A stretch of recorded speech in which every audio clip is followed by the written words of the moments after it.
Hello children, today I will be reading Mr. Happy, the third book of the Complete Mr. Men collection by Roger Hargreaves. I have my usual friends, Sean the sheep and Molly the mummy with her little baby, Bear.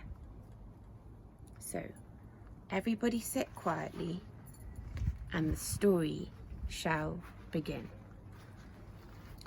Mr. Happy. On the other side of the world, where the sun shines hotter than here and where the trees are 100 feet tall, there is a country called Happy Land. As you might very well expect, everybody who lives in Happy Land is as happy as the day is long.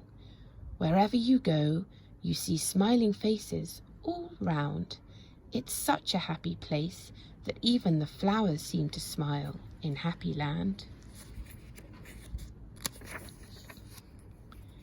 And as well as all the people being happy, all the animals in Happy Land are happy as well. If you've never seen a mouse smile, or a cat, or a dog, or even a worm, go to Happy Land. This is a story about someone who lived there who happened to be called Mr. Happy. Mr. Happy was fat and round and happy.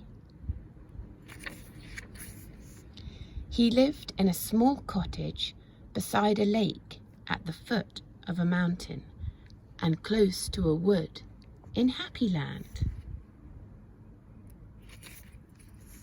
One day, while Mr. Happy was out walking through the tall trees in those woods near his home, he came across something which was really rather extraordinary.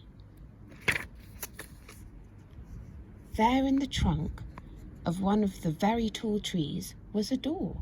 Not a very large door, but nevertheless a door.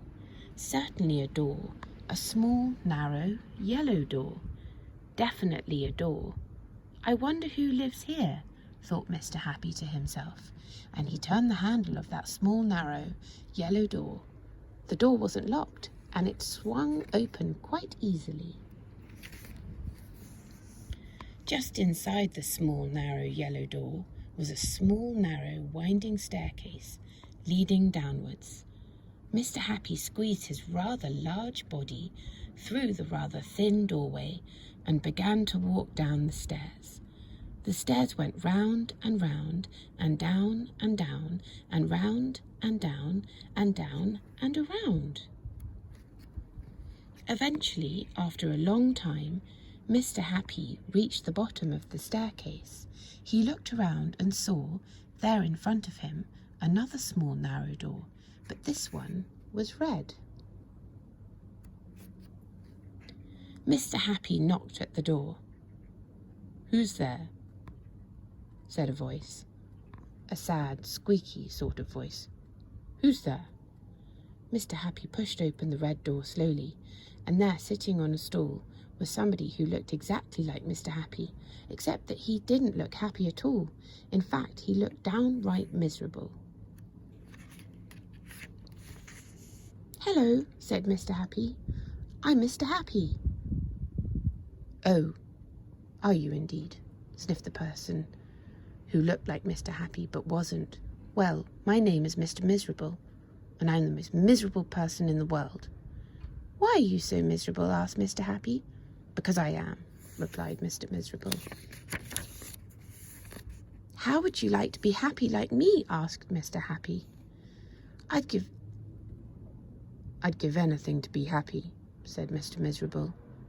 "But I'm so miserable, I don't think I could ever be happy," he added miserably. Mr. Happy made up his mind quickly. "Follow me," he said. "Where to?" asked Mr. Miserable.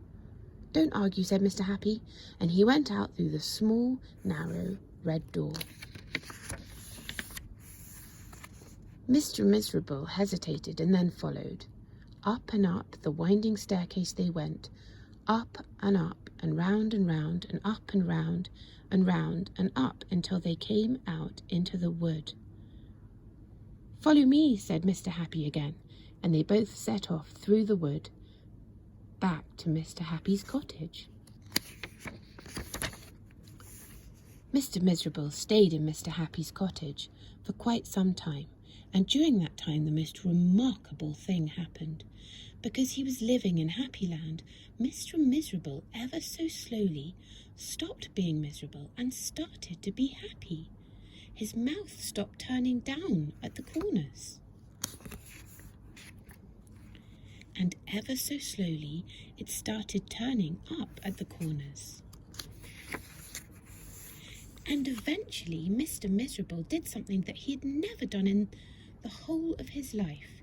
He smiled, and then he chuckled, which turned into a giggle, which became a laugh, a big, booming, hearty, huge, giant laugh, large, enormous laugh. And Mr. Happy was so surprised that he started to laugh as well. And both of them laughed and laughed. They laughed until their sides hurt and their eyes watered. Mr. Miserable and Mr. Happy laughed and laughed and laughed and laughed. They went outside and still they laughed. And because they were laughing so much, everybody who saw them started laughing as well. Even the birds in the trees started to laugh at the thought of somebody called Mr. Miserable who just couldn't stop laughing. And that's really the end of the story, except to say that if you ever feel as miserable as Mr. Miserable used to, you know exactly what to do, don't you? Just turn your mouth up at the corners. Go on. So that's the end of the story today, children. Tomorrow we'll be reading another story. And I just wanted to show you my t-shirt before I go. Happy! Bye for now.